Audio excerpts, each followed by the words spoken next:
Já, komið sæl og ég þakka fyrir að fá að koma hérna í dag. Ég enda mjög pirruð þessa dagana þannig að það mun koma í ljós.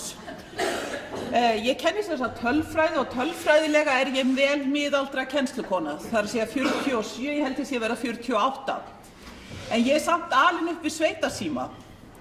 Ég átti reynda mjög skemmtilegt samtal við 6 ára frænda minn helgina, við vorum á leið í Kringluna og hann fór að segja mér að það er erfitt að vera til í gamla daga. Og það var nú eitthvað tengt ykkur sem hann hafði verið að læra í skólanum og ég sagði, já veistu það, þegar ég var lítil þá var ekkert sjónvarp og engar tölvur. Og þá heyrðist úr aftursætinu, en hvað gerðu þið þá þegar þið þurftu að horfa á eitthvað?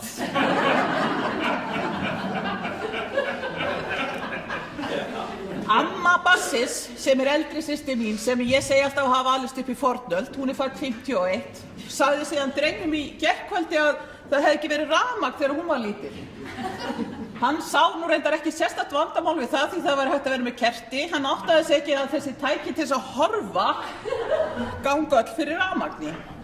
En mér finnst þetta mjög merkilegt að núna sé ég svona reynslumikil af því ég hef alltaf verið litla barni hérna. Var það allavega 10 ár, nýbyrjuð.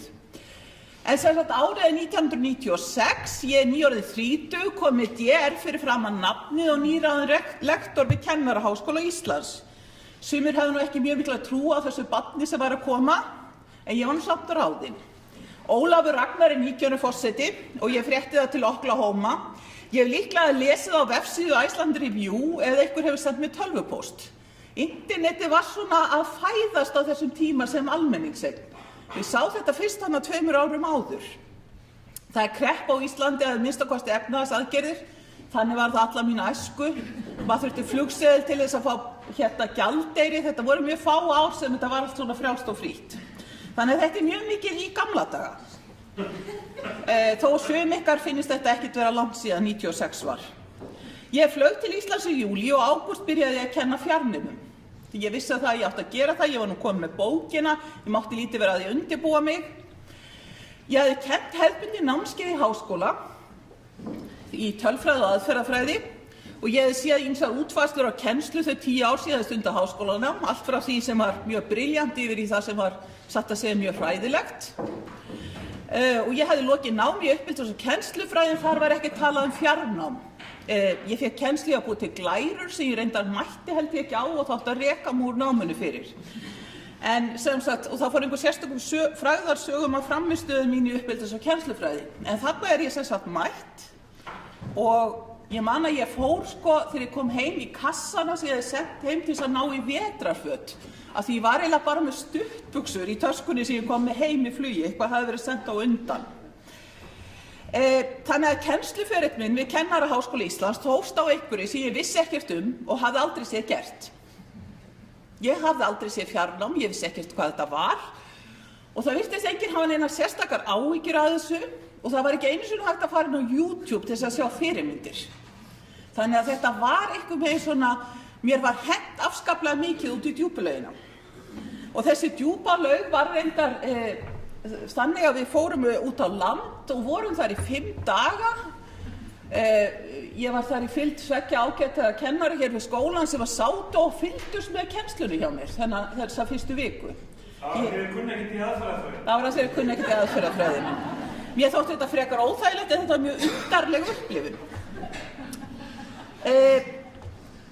Það var langar staðlótur, það var kennt jafnvel 5 heila daga. Ég man að fyrsta lotan var 5 heili dagar hljóðum út á landi og ég man að ég komst inn hérna heima hjá mér og ég brotnaði algjörlega saman og grét í marga klukkustundir eftir þessa reynslu. Ég var algjörlega búin á því og ég held að nemendur hafi líka verið búnir á því. Ég vissi nákvæmlega ekkert hvað ég var að gera og ég hef aldrei sagt nokkuð manni frá því fyrir hvað mér leið illa eftir þetta. Þetta var satt að segja alveg skelfilegt. Síðan tók við að nemendur fóru heim og fengu tölvupóst frá kennara. Þeir hringdu reyndar dálítið. Þennan vetur átti ég til dæmis samtal við virðulega kennslukonu út á landi sem skildi ekkert í því, hún fékk eitthvað tölvupóst frá mér eins og ég hafði lofað að senda þeim. Ég var búin að fara yfir þetta mjög lengi þegar ég komst að þeirri niðurstöðu að líklega væri konan ekki með nettengingu. Þá fór ég frekar að skilja það þegar ég hringdi í tæknimenn hérna og það var spurt hvort það væri kveikt á tölvunni. Þannig að þú veist, þetta var allt annar heimur. Það var ekki Facebook. Það var einhvern veginn ekkert. Þetta var bara bréfaskóli. Og auðvitað er þetta blanda nám eins og við skilgreinum þetta í dag því að þetta var sko staðlotur, nemendur komu og síðan voru þeir sendir heim. Nemendur sendu verkefni í pósti, kennar fóru yfir og sendi tilbaka í pósti og þá er ég ekki að tala tölvupóst, heldur svona venjulegan póst. Með frímerki og ég gat grátið það svolítið út að fá útprentaða límmiða þannig ég þyrfti ekki að skrifa á umslögin. En þetta er þannig 1996, þarna eru fyrstu stóru hóparnir að koma inn í meistaranám. Og þessi fyrsti hópur sem ég kenndi, það var einn nemandi yngri en ég, hún var mánuði yngri. Allir hinir voru svona, spurðu mér kurteislega í lok fyrsta dags, jæja, góða mín, hvað ertu nú gömul? Já, þú ert jafngömul tvíburunum mínum. Þannig að þetta var talsvert ólíkt í að kenna 250 nemendum út í Oklahoma tölfræði þar sem meðalaldurum var 19 ár. Og þeim fannst ég ægileg kettling. Ég held að engum dottið í huga að þetta væri besta leiðin til þess að kenna eða nema en ekkert annað var í boði. Og fjarnámi var mikið lyftistöng, sérstaklega fyrir skóla á landsbyggðinni. Þetta skipti gríðarlega miklu máli fyrir skólastarf að þetta fjarnám fór á stað og þetta framhaldsnám. Þennan fyrsta vetur var ég til dæmis með Þuríði, kenndi henni sem talar hérna á eftir. Við getum ímyndið hvað það hefur árennilegt.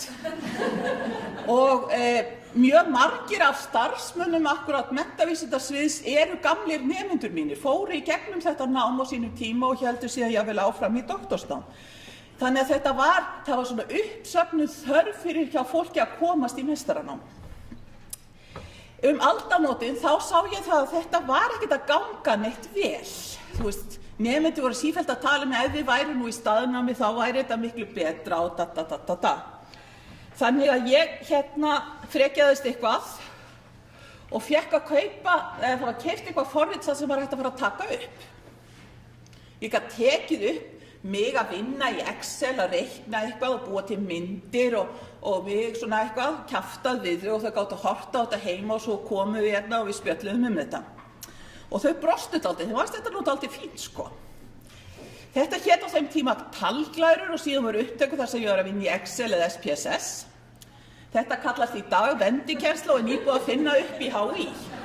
Það þykir mjög merkilegt þar. Og mér finnst það bara alltaf svolítið fyndið. Síðan gerðist það að ég var að kenna hérna stórum hópi í grunnnámi, í kennaranámi og stórum hópi í staðnámi og staðnemandi frétta þessum fínu talglærum og vildu einnig aðgang. Það er að segja að nú væri verið að hlunnfara þá að þessi fjarnemar fengju allt. Og ég sagði bara já, fínt.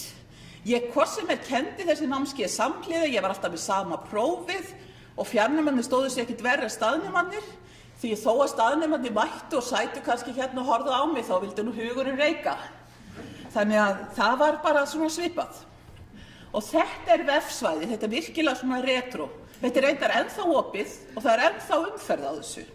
En þetta er líklega að verða 14 ára gamalt. Og þetta er svona að þú getur farið þannig inn og það er hugtök, það er tölfræði textar og svo er Excel og SPSS og eitthvað sem marki. Þetta er rosalega framúrstefnulegt. Og fyrir ykkur gamlingjana þá þýðir þetta tákn kaldhæðni. Ég þurfti reyndar að hafa samband við systurson minn til þess að vita hvaða merki ég ætti að nota. En hérna, þú veist, áður en þið byrja að reikna í Excel þá getið farið á vefsíðu og lesið það eða þið getið hort á stutt myndskeið. Þetta er yfirleitt 2 til 3 mínútna myndskeið. Þannig að þetta var svona upphafið. Þannig að ég vísaði bara nemendum á þetta. Svo er það námskeið 2013. Hvar erum við stödd í dag? 5 eininga námskeið og hér er allt reiknað út frá einingafjölda og nemendafjölda þannig að ég hef 2,85 klukkustundir á nemenda í alla kennslu, yfirferð og þjónustu. Það er gríðarlega langur tími. Sérstaklega þeir hringja til þess að segja mann að þeir get ekki mætt í staðlotu og það tekur kannski klukkutíma nánast. Það sem er búið að fara yfir veikindasögu fjölskyldunar og allt slíkt. Þetta námskeið á ég að kenna hér inni. Þetta tölfræði og aðferðafræði, það engin tafla hérna. Ég fékk reyndar smartboard, eða Ingvar fékk smartboard í haust. En það virkar bara þannig að það varpast upp en það ekki hægt að taka það upp af einhverjum ástæðum. En þið sjáu nú allt hvað þægilegt til dæmis hér að labba á milli nemenda sem að vinna í hópum. Þetta voða spennandi. Þetta námskeið fyrir þessa 2,85 tíma á nemenda og kenna í staðnám og fjarnámi koma til móts við mismunandi þarfir vegna þess að sum hafa engan undirbúning þó þau ættu að hafa það. Þá vera með símat, laga námið á ólíkum námshópum, til dæmis sérstök verkefni fyrir þroskaþjálfa, grunnskólakennara, fólk í framhaldsnámi, stjórnun etc. Í þetta námskeið fara allir nemendur í meistaranámi á menntavísindasviði, það er að segja allir sem eru uppeldis- og menntunarfræðideild. Þetta bundið val í kennaradeild. Í íþróttafræðinni ef þau eru í MS-námi þá fara þau í læknadeildina. Það enda sérstakt nám fyrir leikskólakennara þeir taka ekki þátt í þessum almenna pakka. Þar sem þau þurfa ekki þessa hefðbundnu aðferðafræði. Þannig að þetta mjög breiður hópur. Og eftir þetta 5 eininga námskeið eiga til dæmis nemendur í kennaranámi að vera tilbúnir að vinna megindlegt rannsóknarverkefni til meistaraprófs. Sem ég reyndi að segja alltaf að þeir hafa ekkert með að reyna að gera.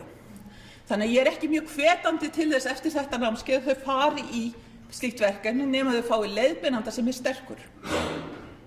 Ég mjög oft skömmuð fyrir þetta. Ég líka mjög oft skömmuð fyrir það hvers vegna þau hafa ekki fengið meiri æfingu. En það ekkert rúm þarna innan dyra til að gera neitt að viti, satt að segja. Það voru til 170 nemendur í námskeiðinu þegar það var frist eins og það hættir í kerfinu, þar að segja ákveða hvað að borga. Það byrjuðu 220 nemendur, það voru svona 10-30 sem mættu í staðbundnan tíma á mánudögum sem voru annað mánudag hér í þessari stofu af því við vissum ekki hvað myndi margir mæta og þetta var eini staðurinn sem kom til greina. Það voru síðan staðlotur og það var 80-100 sem mættu í þá. Það var val 3 mismunandi daga. Þar af 1 laugardag sem var ákaflega vinsælt. Af því að þetta fólk alltaf að vinna. Hér nemendahópurinn. Langflestir á höfuðborgarsvæðinu. Við getum sagt að það séu 30 manns, þar sé Stykkishólmur austurum til Kirkjubæjarklausturs og 5 í útlöndum. Þannig að af þessum 170 eru 140 innan við það sem talið svona akstursfjarlægð frá Reykjavík. Þetta eru námsleiðina sem voru í þessu námskeiði. Þú manst þá komið til móts við allar námsleiðir. Þetta frá grunnskólakennsla B1 sem hefur væntanlega verið á undanþágu, menntavísindi PhD og viðskiptafræði doktorspróf og allt þar á milli. Mjög skrautlegur og skemmtilegur hópur. Svona lítur þetta út núna. Þetta jafn ljótt og áður, það ekki hægt að segja annað. Við erum ekki mjög smart. Þetta semst Moodle. Excel, hér geta þau farið inn og séð allskis stuttmyndbönd sem eru mjög vinsæl. Síðan verkefni til að vinna saman í hópi þar sem við vinna úr gögnum og þá þurfum við að fara tilbaka og skoða þetta. Síðan eru upptökur. Síðan það sem ég kalla mannskemmandi hrylling sem akkúrat það sem við verðum að gera hér í dag. Taka upp fólk að kenna eða halda fyrirlestur og senda út. Þetta svona eins og þegar 3 ára börn vilja sitja við eldhúsborðið og hlusta á fullorðna fólki tala. Þau skilja ekkert hvað í gangi en halda þau sig að missa af einhverju.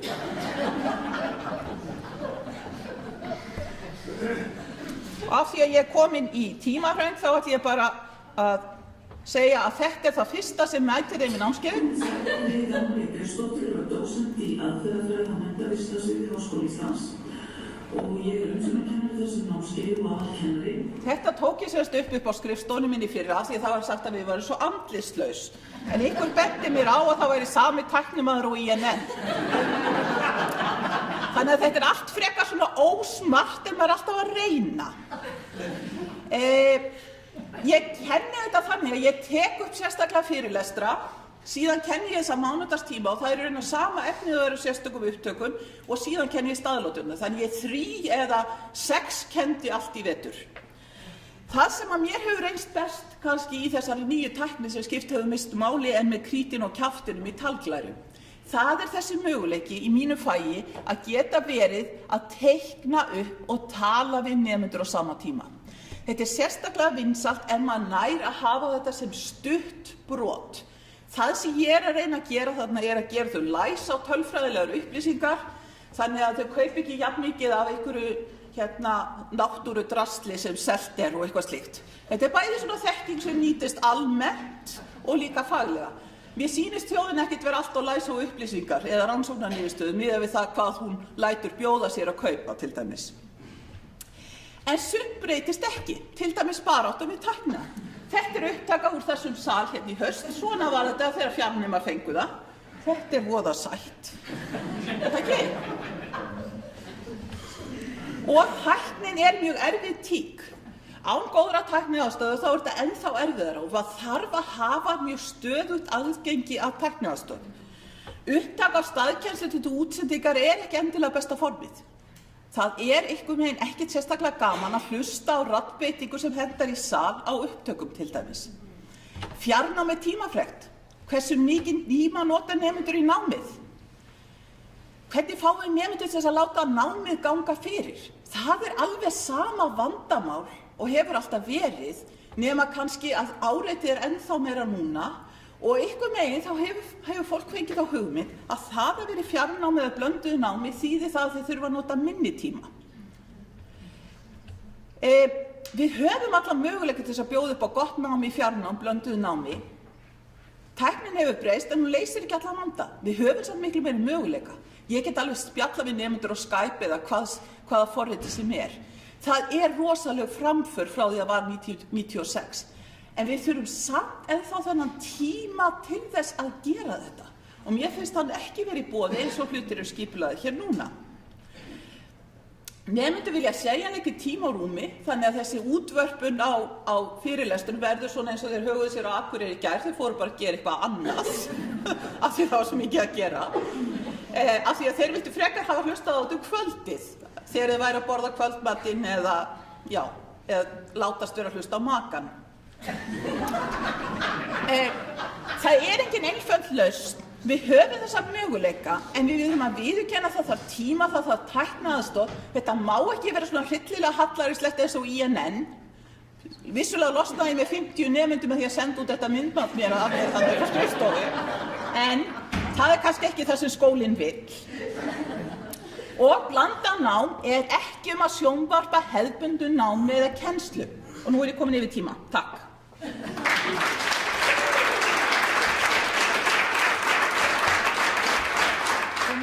Og gaman að vera hérna með ykkur og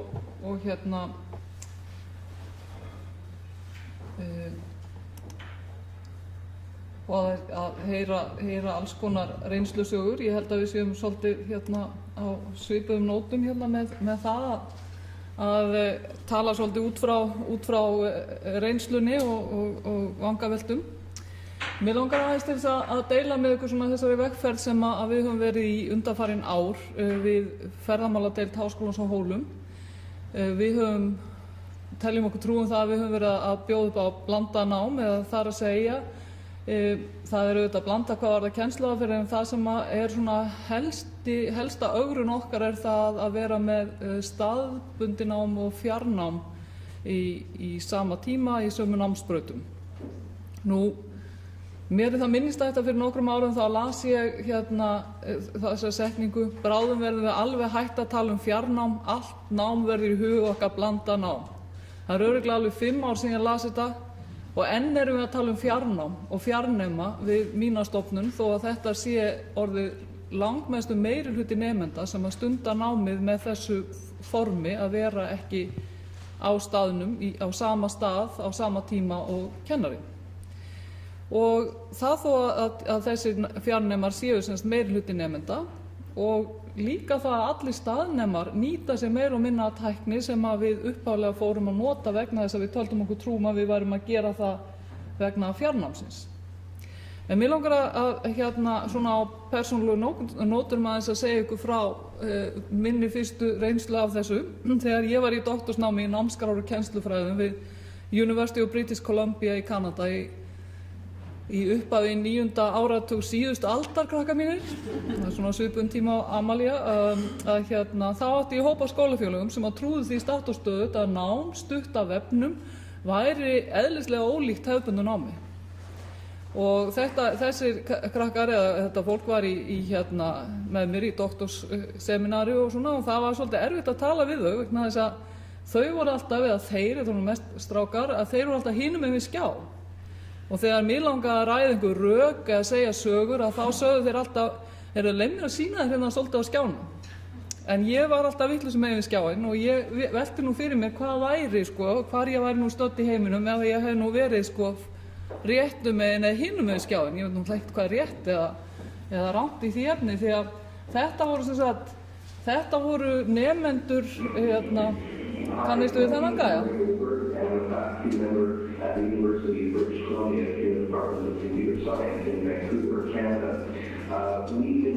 Sjáðu þennan flotta skjá hérna. To web-based learning technologies over the last few years. And our study and studies done by others have proven that these kinds of technologies can be a great enhancement to both the learning experience of students and also to their general satisfaction with their learning experience. So like I say, Já, ég nenni ekki að velta mig meir upp úr því að ég hefði getað verið í doktorsnámi hjá Murray Goldberg og dunda mér ásamt hans nemendum við það að byggja upp WebCT, Web-Based Course Tools eða vefverkfæri náms og fleira svoleiðis dót. En það var ekki það að ég væri á móti vefnum þó ég væri í Arts Education, alls ekki. Ef fyrir internetið, ef það hefði ekki verið fyrir internetið sem þarna var nú að byrja og vefpóstur og ýmislegt að koma í gagnið, það hefði til dæmis ekki fengið fullt af tölvupósti á bjórdaginn, þó ég þyrfti reyndar að fara niður í kjallara í tölvuveri til að nálgast hann.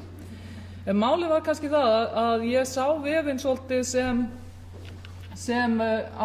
afsakið verið að bakka hérna, að ég sá vefinn svolítið sem umhverfi með margs konar verkfærum, eða svona verkfæratösku, en ekki sem lifandi samfélag, þar sem að ég ætti eitthvað erindi og hefði eitthvað fram að færa, væri hluti að byggja upp samfélag. Og þetta enn að vefast fyrir mér þegar ég hugsa kennslu sem eitthvað sem að gerist annars vegar í einhverjum raunheimi og hins vegar í vefheimi. Og þess vegna má segja að þessar fyrstu tilraunir mín að bjóða upp á blandað nám hafi verið svolítið lítar að þessu skilningsleysi. Mér láðist eiginlega að skapa heimilisfesti á vefnum því að hugsunin var svolítið mikið bundin stað og stund, vegalengdum og fjarska. Og það má kannski segja að fjarnámið sem við buðum fyrst á það hafi kannski verið svolítið fjarskafallegt, þetta hljómaði náttúrulega voða vel. Árið 1997 þá kom út bók eftir Francis Cairncross sem að heitir The Death of Distance, How the Communications Technology is Changing Our Lives. Og hann hélt því fram að fráfall fjarlægðarinnar og bylting í samskiptamáta væru mikilsverðustu efnahagslegu og félagslegu breytingar okkar tíma. En hvað þessar breytingar þýði hins vegar fyrir einstaklinga og samfélög var þá enn mjög óljóst og kannski en víðum heim þá þýddi þetta að áður óþekkt aðgengi að menntun, sérstaklega fyrir fólk sem bjó fjarri menntasetrum hvers konar eins og fólk í dreifbýli sem bjó fjarri borgum. Og á Hólum var þá í uppbyggingu ferðamáladeild sem að sérhæfði sig að kenna ferðamál dreifbýlis og fyrir áeggjan nemenda frá Austurlandi og sérstaklega á Emils sem þá starfaði hjá Fræðslunetinu, þá hætti þessi deild á það að kaupa sér vefmyndavél og bjóða fjarnám með myndfundum eins og tíðkaðist í stóru háskólunum hérna á Íslandi, sumum hverjum. Og hópur þrautsegra karla og kvenna í Vestmannaeyjum, Vopnafirði og út allt land settist í símenntunarmiðstöðvarnar sínar og fylgdist með, horfði á misþýðan skjáinn, það sem sást þegar best lét ofan í hvirfilinn á kennara sem var staddur á Hólum undir vefmyndavélinni sem að hinn mjög svo hávaxni tæknigúrú skólans hafði sett upp í hæð sem að í dag notaður fyrir eftirlitsmyndavélar.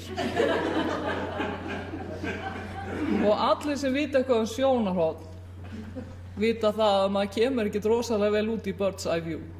Þannig að þó að þetta væri vissulega góður valkostur miðað við tíma og tilkostnað sem að þessi nemendur hefðu annars haft af því að þurfa að taka sig upp með börn og buru og flytja til Hóla og setjast þar á skólabekk á hefðbundinn hátt, að þá var þessi valkostur í raun og veru ekkert annað heldur en að fá að vera fluga á vegg í skólastofu í fjarska.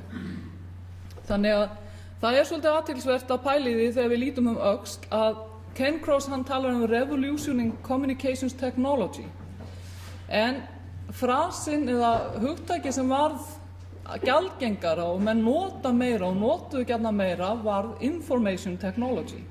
Og mér finnst þetta svolítið athyglisvert hvaða leið við völdum eða hvaða hugtak varð eiginlega ofan á að IT eða information technology varð frasinn af því við vorum svo föst og erum kannski enn í einstefnumiðlun að við okkur yfirsést eðli vefsins sem samfélags og við gátum bara séðan fyrir okkur sem ílát fullt af upplýsingum, bók með óendanlega mörgum síðum, vefsíðum og það er auðvitað alveg eðlilegt því að eldri tækni hún mótar alltaf hug okkar þannig að við hugsum alltaf nýja tækni á forsendum gömlu tækninnar þegar við höfum heyrt og margsinnis í fyrirlestum tilvísum til þess að til dæmis Word notar hugtökin að klippa og líma fyrir kynslóð sem hefur ekkert fengið líma á puttana og virðir borðóðrið að hnífur og skæri sig ekki barna með færi. Þannig að það er svona svolítið spurning,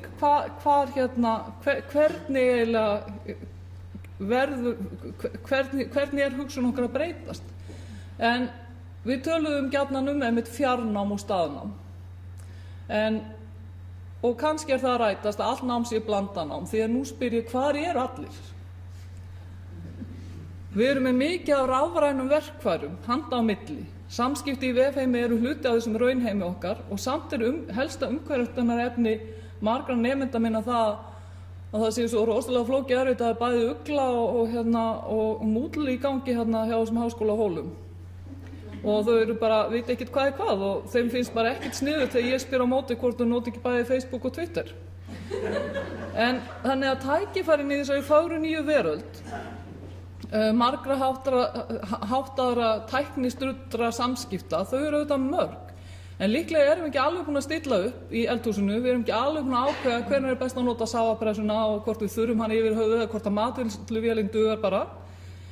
Og mér er svona minnistætti, það kom hér handbók blandanám, mikil biblía frá 2006 og Ellen Wagner sem að þar skrifar þekkta grein, lýsir því og mér er svo merkilegt að rifja þetta upp vegna þess að hún lýsir hlut sem að við lítum líka á sem vandamál. Hún lýsir þessu sem bara fagurri framtíð að við getum spjallað við vinnufélaga, vini og fjölskyldu á miðjum fundi. Er einhverju hér til dæmis á Facebook eða spjalla eða skoða myndir af barnabörnunum eða eitthvað? Nei. Já, ég er nú ekki viss. Já. Þetta er mjög ómöguleg stofa, það er svo erfitt að fara svona aftur í bekk og hafa eftirlit. En allavega að þá er ég ekkert, og GPS myndi tryggja við týndumst aldrei. Bjartsýn kona Ellen Wagner. Ég er ekkert endilega viss ágæti þessara fögru nýju veraldar en ég er samt hrifin af ákveðnum draum sín sem hún setur líka fram í þessari grein. Það er að aðgengi að netinu í kennslustund geti auðvelda nemendum að tékka jafnóðum á því sem að kennarinn hefur fram að færa. Og hún vill meina að þetta muni lýðræðisvæða skólastofuna í áður óþekktum mæli. Þetta finnst mér mjög athyglisvert og áhugavert og gæti gert nám og kennslu mun meira lifandi og spennandi en ég þarf að hafa svolítið fyrir því að fá nemendur til þess að gera einmitt þetta, að vera að tékka á mér. Þau eru að tékka á einhverju öðru þegar ég þykist vera að vekja áhuga þeirra á hinum ýmsa vanda ferðamála. En hvernig stendur á því að þrátt fyrir, eða kannski fyrir, eins og við heyrðum í dæmin áðan, þessa tækniþróun, þá er staðan svolítið þannig að ég spyr, hvar eru allir, og það er beinlínis eins og ein samstarfskona mín, ég verð að taka fram að hún starfa við annan háskóla, ekki við Háskólann á Hólum. En hún segir að það sé svo leiðilegt í vinnunni af því það er enginn þar. Það er ekki einu sinni nemendur í kennslustofunni og kennararnir allir heima að vinna hvort og ég upplifi svolítið svo mjög nostalgíu og söknuð eftir þessari upplifun að mæta í vinnuna með fulla stofa nemendum og í endurminningunni eru þeir náttúrulega athyglin uppmáluð. En ég er enn að læra að sjá fyrir mér og ég á enn svolítið erfitt með að sjá fyrir mér nemandan sem tengist mig fyrst og fremst á netinu. Hvernig sé ég hvort hann er að sofna? Ég hef óskaplega áhyggjur af því að einn daginn muni fjarnemi sem er að hlusta á upptöku með mér af Camtasia vera að aka landshluta á milli og bara sofnandi stýri. En hvernig sé ég líka hugmyndina kvikna? eða finn það eins og maður finnur í samskiptum svona þegar fólk saman á sama stað. Þetta þýðir alls ekki að þetta sé ekki alltaf gerast, það bara það að ég ekki ennþá múin að uppgöta hvernig finn ég það, hvernig veit ég það sem kennari, og það ekkert víst að þetta sé allt saman að gerast þó að fólk sé á sama stað og sama tíma. En þetta samt sem áður heimsmynd sem að ég ekki ennþá búin að finna mig alveg í. Og þegar allir eru í símanum eða iPad eins og Wagner sá fyrir sér að væri svo æðislegt, þá finnst mér svolítið eins og ljósin séu kveikt en enginn heima. Því að við erum bara ekkert svo æðislega í því að gera margt í einu. Við þurfum ein beitingu inn á milli. Þess vegna heitir þetta dásamlega gagnsætt íslenskt orð, ein beiting. Það verður að gera eitt í einu. Það er voðalega viðtekin skoðun nú stundir að við getum gert margt í einu. Við getum talað í símanum, keyrt bíl, við getum verið á netinu og hlusta á fyrirlestur og prjóna og hlusta á kennarann. Ég er nú menntuð hér í þessari stofnun, Kennaraháskólanum, og ég man þetta á þeim tíma var það óskaplegt vandamál. Var það ekki mikið vandamál, kæru kennarar mínir í gamla daga, hvað varum við mikið prjónað í tímum? Og það er alveg rétt að nemendur okkar geta beitt mörgum verkfærum í einu, en ég held að það sem ég hef lært af minni reynslu er það að það eru kannski ekki verkfærin sem skiptir öllum máli, heldur það að vera til staðar, og það er kannski þessi nýja merking þess að vera til staðar sem að ég er að brjótast í mér. Og það er þetta með það að vera ekta og vera virkilega til staðar. Og þá langar mig að víkja að markaðsfræðinum sem að þar eru töluverðir áhrifamenn, þeir félagar Gilmore og Pine, sem að urðu verulegi frægir með því að taka markaðsfræðina inn í menningarsveifluna og halda því fram að öll fyrirtæki væru raunverulega leiksvið. Og þar fari fram stöðug sýning, stöðug uppfærsla á verkinu, varan og þjónustan okkar. Annað verk þeirra sem hefur ekki vakið eins mikla athygli en er afar athyglivert að mínu mati heitir Authenticity, What Consumers Really Want. Þar ræða þeir hvernig hugmyndir okkar það hvað er ekta hafa breyst með þróun framleiðslutækjanna, og tímum frumframleiðsluna þá var það efnislega, það er hvort að efni væri ekta sem var aðalatriðið. Síðan í iðnbyltingunni þá fórum við að horfa á virknina og þá skiptir öllu máli hvort að það sem er ekta og ósvikið, það er það sem virkar gegn hlutverki sínu. En þeir vilja meina að við séum ekki lengur í upplýsingaþjóðfélaginu heldur í upplifunarhagkerfinu.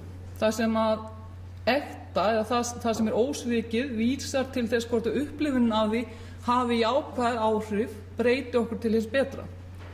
En eitt af því sem þeir leggja út að vera að ekkert þess að stiga útrýmir hinum fyrri að fullu, þannig að upplifun í dag er vissulega veflæg, en ef hún styðst ekki við eitthvað í raunheimi, eitthvað í fyrri formgerð, meðal annars ég verð að fá að segja setningu sem ég heyrði rosalega oft þegar ég var hér í grunnnámi, í kennaranámi.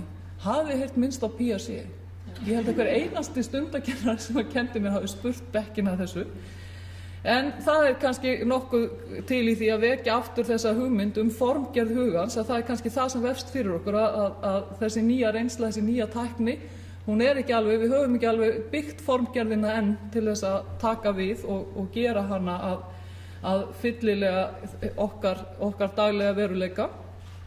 En það má segja að hugmyndin námssamfélag á vefnum, að hún þurfi að hafa rætur í upplifun og reynslu hvers einstaklings, eða eins og einn af fyrirlesturinn sem að Linda Price sýndi okkur hérna á myndbandinu sagði, og var þá að lýsa þeim veruleika sem að nemendur standa nú frammi fyrir, I imagine that you have to be pretty authentic. Og ég skil þetta þannig að þú þurfir að hafa ansi sterk bein til að þola þessa góðu daga tækninnar. Þú þarft að vera ansi viss það hver þú ert og hver þinn staður er, hvert þitt erindi er. Og þetta tengi við það svið sem er kannski vanræktast af þeim þrem megin sviðum námskrárfræðina sem við öll könnumst við, þekking, færni og leikni er það nú kallað, eða þekking, leikni og hæfni er það kallað í Bologna-kerfinu. Þið sjá að jáfnvel ég sem doktor í kennslufræði ruglast á þessu, en í gæðakerfi íslenska háskólastigsins þá tölum við þekkingu sem öllum er kunnt og við þekkjum vel hvernig við eigum að hafa okkur í því. Síðan er það færnin eða skills, en það er það með hæfnina. Það er þetta svið sem við erum langminnst sem ókunnugt land svolítið fyrir okkur og ég tengi þetta gjarnan við og rek þetta ennþá aftur heldur til Brúner og félaga og tala það að hæfni að það er siðvitið í þríeykinu bókvit, verkvit og siðvit og það er þetta siðvit sem forsenda þess að byggja félagsleg tengsl og samfélag að auka þekkingu og beita henni og auka færni. En til þess að svo megi verða og að við og nemendur okkar geti verið ekta fólk, þá þurfum við að snúa okkur aftur að því að hugsa nám sem samskipti frekar en sem upplýsingaleit. Við verðum að rifja upp hugmyndunum að nálgast, fella fjarlægðina, hvort sem er landfræðileg eða hugmyndafræðileg, með samskiptum en ekki bara upplýsingum. Við þurfum að fylla flötinn þar sem að forföðu kennslufræðinar voru búin að gera ráð fyrir myndinni af hæfninni, tilfinninga og samskiptagreindum eða siðvitinu, eftir hvað við viljum kalla það. Takk fyrir.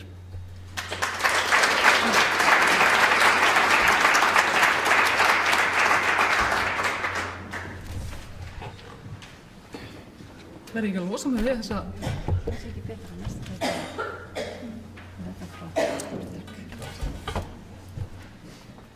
Góðar hugleiðingar nafna.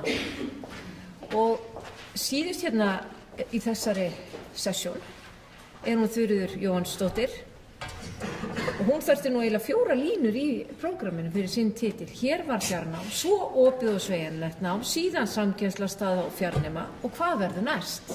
Heitir þar. Komið sæl. Ég ofsalega upptekin af þróun kennsluforma og námsforma, þannig að ég alveg stökk í þessum stóra titli þarna. Já, mikið var þess mér gaman að hlusta á þær sellur mínar hér og ýmislegt nú endurtekið sennilega af því, en við skulum sjá, kannski geti ég farið hrætt yfir sögu þegar kemur endurtekningum. Þetta sem sagt í stuttumáli þetta.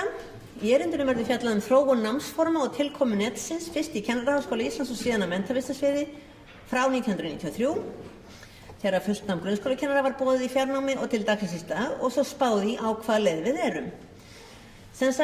Tilkoma internetsins fyrir 20 árum opnaði möguleika að bjóða kennaranámi í fjarnámi.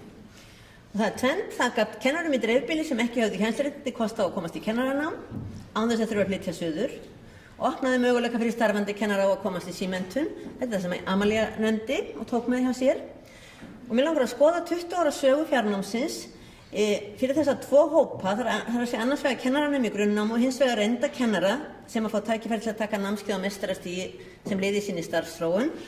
Og til að vita hvort við fresta þess að það geti hjálpað okkur að skilja á hvaða leið við erum, hvaðan við erum að koma og að greining á því geti hjálpað okkur átt okkur á hvert við þurfum hvort við erum að fara. Já, ég hef semst trú á því að greiningaþróuninni gæti vísa veginn, hvernig þarf að flétta saman notkun nýrra miðla og hugmyndafræði eða sýn þegar við þróum kennslu og nám eða kennsluhætti og námsform. Og ég byrja á sögulegri þróun fjarnáms í kennaramenntun BED-MED, það sem sagt 1993 fullt kennaranám býðst í fjarnámi og lotur eru tengdar fríum, fólk hérna fyrir sunnan í júní og í jólafríinu og ástæðan kennaraskortur einkum á landsbyggðinni. Strax árið eftir er boðið upp á sambærilega námsleiðir fyrir kennara í starfi og það eru fyrst svona diplómur og síðan klára sumir meistaranám. Það eru aðgangstakmarkanir og bara kennarar með umtalsverða reynslu höfðu forgang. Ég komst inn í þetta ná 1996 og var í svona forréttindahópi fannst mér þá. Með tímanum voru báðar námsleiðir opnaðar fyrir alla nemendur átt að vera, óháð fyrir reynslu eða starfi í skólum. Og eftir 2002 var meirihluti námskeiða í boði bæði í fjarnám og hefðbundni og nemar gátu valið hvort þeir skráðu sig í fjarnám eða staðnám. Þetta er svona gróft. Svo tók ég fyrsta tímabilið og segja, hvað einkenndi fyrsta tímabilið, fyrstu 10 árin? Nú, það var ákveðin hugmyndafræði sem lá á bakvið það. Það var þróað til að mæta þörf í þjóðfélaginu. Fjárhagsumhverfi skipti máli, reglur fjármögnun voru þannig að til þess að hægt var að bjóða nýja námsleið þurfti fjármagn að vera tryggt. Og það eru fjárveitingar sem stýrðu aðganginum og til dæmis tekið þarna fyrst þegar fjarnámi var boðið sóttu 78 og bara 200 og bara 78 fengu inni. Og sá hópur sem komst inn í grunnnám kennara var svo frábrugðinn hinum hefðbundna kennaranema á þeim tíma.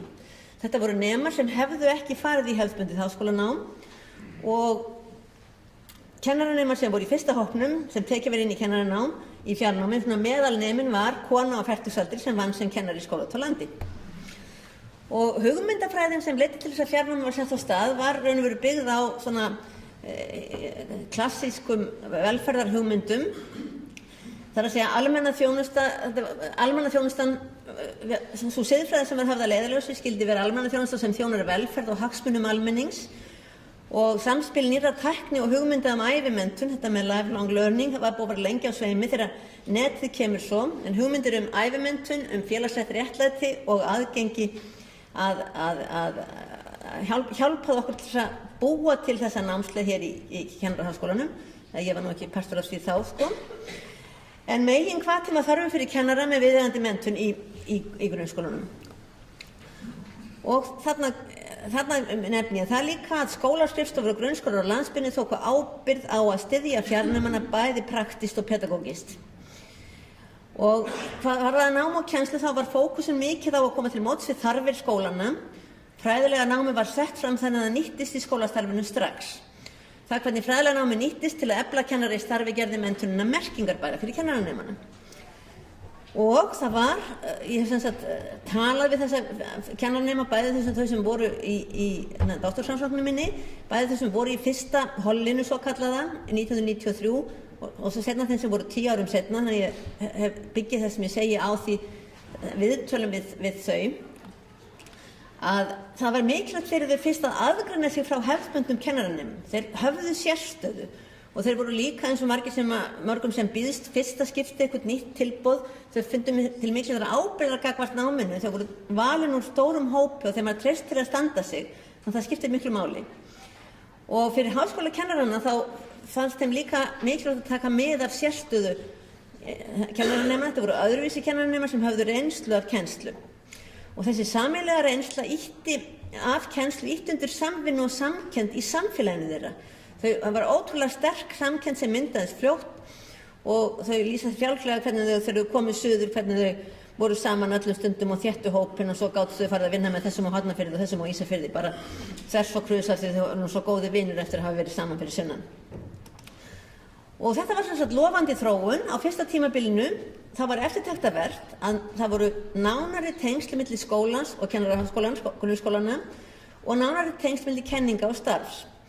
Og greinin sem ég lista þarna neðst er nú skrifuð upp úr minni ritgerð, væri á netlu, en niðurstöður af því hvað var það sem gekk vel. Það var að háskólanám var merkingarbært fyrir starfið.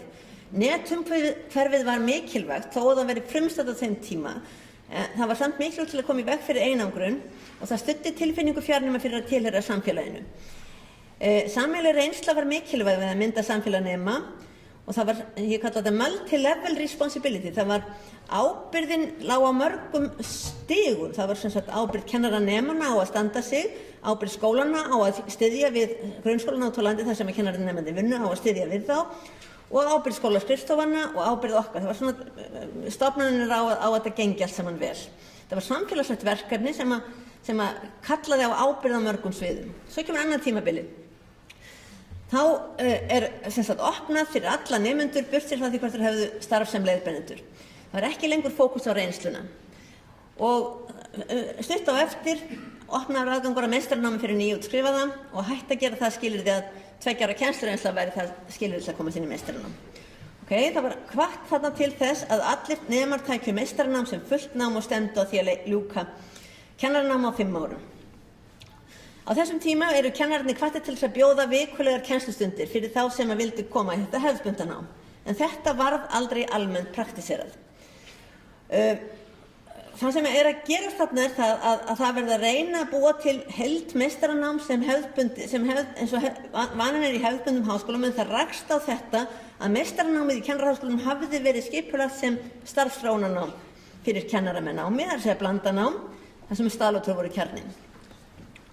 Hvað gerði þessa breytingu fýsilega? Það voru breyttar reglur um fjárveitingar sem gerðu mögulegt að auka fjölda nemenda, þreyttar einingar stýrðu fjárveitingum. Og háskólinn gat nú boðið nám og námskeið svo lengi sem aðsókn var að. Þannig að segja að við erum komið með markaðsmódeli þarna. Áður þurfti háskólinn að sækja fjárnám, fjármagn áður. en nýju reglurnar leiddu til að fjarnámið yrði yfir 50% af kennaranemum og það var metnaðarmál að fá nógu marga nemendur inn í kennaraháskólann og það var gert með því að opna fjarnámið. Og allt í einu erum við komið með módel þar sem það er bara valkostur á markaði, geta tekið kennaranámi fjarnám og helminguna nemanum okkar eru fjarnámar og við vorum mjög stolt af þessu. Það fór gott orðspor af fjarnáminu og okkur þótti við vera nútímalegur skóli, eitthvað annað en þessir vesturfrá sem voru svona dálítið aftarlega á merinni fannst okkur. Já, hann vildi sem skerpa ímynd sinni þarna. Það var eftirspurn þess konar námi og ég segi þarna hvaða hugmyndafræði það sem ræðir þessu. Það einhver leið þegar það segi ég orðræða upplýsingaldarinnar en kannski orðræða upplýsingaldarinnar líka mjög lituð af orðræðu nýfrjálshyggju sem leggur áherslu á einstaklingshyggju og markaðshyggju. Opið og sveigjanlegt nám til að komast til móts við einstaklingsbundnar þarfir stúdenta sem áttu að geta valið námskeið og fornáms og kennslueftir sem hentaði. Og nú voru nemendur ekki lengur skráðir inn í hópa, þannig að þeir voru bara í sínum kursum, módúlum eins og gerist í áfangum framhaldsskólana. Þeir eru ekki samferða lengur, staða umsjónarmanns fjarnáms var aflagt, það var ekkert sérstakt að vera fjarnemi, það var bara eins og annað, þú gæst bara valið þetta og hitt sko. Þeir ákveðu sjálfur hraðan, meiri áherslu að nota tæknina til að opna aðganga námskeiðum til að komast til móts við einstaklingsbundnar þarfir. Og svo kemur ensku sletta þarna, drastic turn. Ég var í vandræðum með að þýða þetta. Ég hafði var búin að fjalla þetta á ensku sem sagt áður, en hvað gerðist 2008? Ný lög kennaramenntun 5 ára kennaranám, krafa meistaranám. Kennaraháskólinn sammælast Háskóla Íslands og fjármálakerfið Íslandi hrynur. Og afleiðingarnar eru þær, og nú er ég aðalega að tala sko, niðurskurðurinn kemur við sögu, 5 ára námi kemur líka við sögu, en það er þessi þegar ólíkar menningar mætast. Í kennaraháskólanum var sem meira en helmingur nema í grunnnámi. Nema í grunnnámi fjarnemar og meistaranámið er óhefðbundið, eins og ég hef sagt. Kennaraháskólinn er stoltur af fjarnáminu og naut góðs álits sem skóli sem þjónaði fjarnemum vel.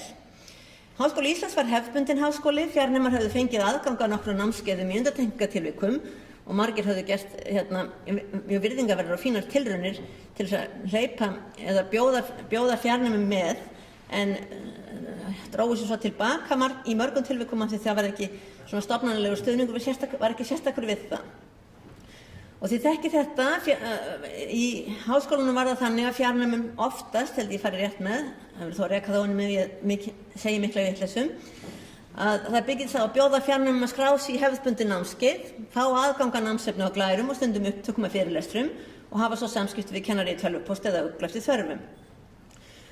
Og þörf fyrir að skera niður kostnað við kennslu, færri stundir í kennslu per nemanda leiddi til þess að lagt var til að kennaraháskólinn tæki upp líkan háskólans. Ég segi það mjög svona, ég vil halda þessu fram að það var ekki skilningur á því að við höfum þróað menningu sem var annars vegar að byggðist á að þjóna fjarnemum vel og hins vegar staðnemum þá vel líka. En þetta var þá, fyrst að þetta hefði verið hægt upp í háskóla, vestur í háskóla, þá hlutum við að geta gert þetta líka, kenna bara öllum í sama hópnum sko. Þetta var kallað samkennslastarf og fjarnema. Og síðan þá höfum við verið í þessu og þetta er það sem ég heyrði í gær á námskeiðinu í gær hjá Lindu og Rasmus að bæði í háskólanum á Akureyri, Hvanneyri og á Hólum eru menn í þessu módeli. Og menn lýsa dálítið, við erum dálítið miklu vandræðum með þetta módel. Þetta er ekkert bara að blanda nám eitthvað, held ég. Námskeið sem áður höfðu verið kennd aðskilin voru nú slegið saman. Kennurum ætlaði að skipuleggja námskeið þannig að þau hentuðu fyrir nema sem höfðu valið að vera í staðnámi. Amalía lýsti þetta náttúrulega mjög vel áðan sko. Fjarnemar voru vanir að hafa aðgang að námsefni á netinu og geta haft samskipti við kennara. Og nú settum við staðnemina í þetta líka. Það varð árekstur tvenns konar hefða, námið sem hefði verið í Háskóla Íslands, það er að segja til dæmis menntun framhaldsskólakennara og uppeldis- og menntunarfræði var skipulagt sem hefðbundið staðnám og kennarar sem þar höfðu kennt rákust á okkar módel sem var þetta með að kenna í lotum og fjarnám á milli. Og fyrsta árið við Sólveig Jakobsdóttir, ég byggi nú margt af því sem ég segi hérna á okkar rannsóknum sem við höfum verið að fylgjast með þróun fjarnámsins lengi við Sólveig, að fyrsta árið þá gerðum við svolítið úttekt á hvernig gekk bara í grunnnámi í kennaradeild reyndar. Og það var mjög blendin reynsla yfir þessu samlífi. Fjarnemar hvort yfir þeim var ekki eins vel sinnt, kennarar deildu áhyggjunum og staðnemar höfðu áhyggjur af að fá færri hefðbundnar kennslustundir. Og þetta var sem sagt frekar erfitt og mikið vinnuálag á kennara. 2 mismunandi líkur eru í gangi í meistaranámi á menntavísisviði. Það hefðbundnu, það var sem sagt hefðbundnu námsleiðirnar sem áður voru kenndar í háskólanum eru með vikulegri kennslu. Og svo fjarnámslíkanið. Og þetta gengur óskaplega illa upp í stundatöflugerð þar sem að fólk sem skráir sig hérna í námið allt í einu að hætta í vikulega prógramminu sínu og koma í staðlotur. Það er erfitt að skilja hvernig þetta getur fungerað, en það gerir það illa. Námskeið í framhaldsnáminu er almennt opin fyrir alla nema, óháð því hvaða námskeið þau hafa valið. Skyldunámskeið í sumum námsleiðum er ýmist kennt sem hefðbundin stað eða fjár. Þar fyrir þannig að nemendum ætlað að velja valnámskeið. Flest þeirra eru í formi fjarnáms. Og hefðbundin nemendur lenda semst í vanda og eiga erfitt með að átta sig á þessu. Fyrir nemendur á landsbyggðinni hefur þetta form mjög mikið óhagræði í för með sér. Þeir kvartir að þurfa að mæta í 5 daga í staðlotur í Reykjavík og það er verra heldur en var. Í gamla daga þegar við byrjuðum á þessu þá var þetta helgar og eins og amalega lýsti við út á landi í 5 daga eitthvað sko. Eftir hrunið er dýrara að borga flugi í suður. Þau þurfa semst í hverju einasta námskeiði sem þau eru í þurfa þau oftast að koma 5 daga. Þannig að ef þau eru í fullu námi 3 námskeið þá þurfa þau 15 daga í Reykjavík og það er ekki víst að það sé stillt saman og þau eru sitt á hvað innrituð og það er ekki hægrætting að silla því saman. Og svo er reynslan blendin. Fólk út á landi hefur haft samband við okkur og komið hér suður á fundi og beðið okkur að reyna að þróa einhver form á námi sem getur komið meira til móts við þeirra þarfir. Stofnanir heimi hér að þið vilja bjóða meiri þjónustu og biðja fólk að koma út á land. Og óska eftir því að háskólinn noti bestu mögulegu samskiptatækni til þess að minnka þörfina á því að kalla nemendur suður. Kennarar upplifa, við höfum tekið viðtöl við kennaradalti núna, rýnihópa viðtöl og reynda að þreifa svolítið á stöðunni og kennarar upplifa mikla vanvirkni fjarnema, meira en áður var. Þeir upplifa skort á sambandi kennara og fjarnema, mæting í staðlotur er ófullnægjandi, nemendur eru ekki undirbúnir til að taka virkan þátt þeir sem koma í staðlotur, en háskólakennararnir finna þörf fyrir að rækta námssamfélagið. En þeir upplifa sig í klemmu vegna þeir vita ekki hvað er að gera til að vinna að því. Aðstæður eru erfiðar, niðurskurður á tímum og það er ekki boðið upp á svigrúm til að sinna þessu verkefni.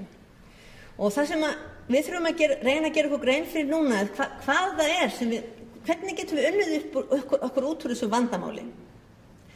Og ég held í fram að það sé mjög mikilvægt að við fáumst þess og við höfum verið að ræða þetta bæði í gær og allan vetur í kennsluráðinu að fastu þetta vandamál á kerfisgrundvelli, ekki að stofnunin taki ábyrgð á því einhvern veginn, en við skiljum ekki vandamálið eftir þannig að það sé bara viðfangsefni hvers einstaks kennara að fást við það.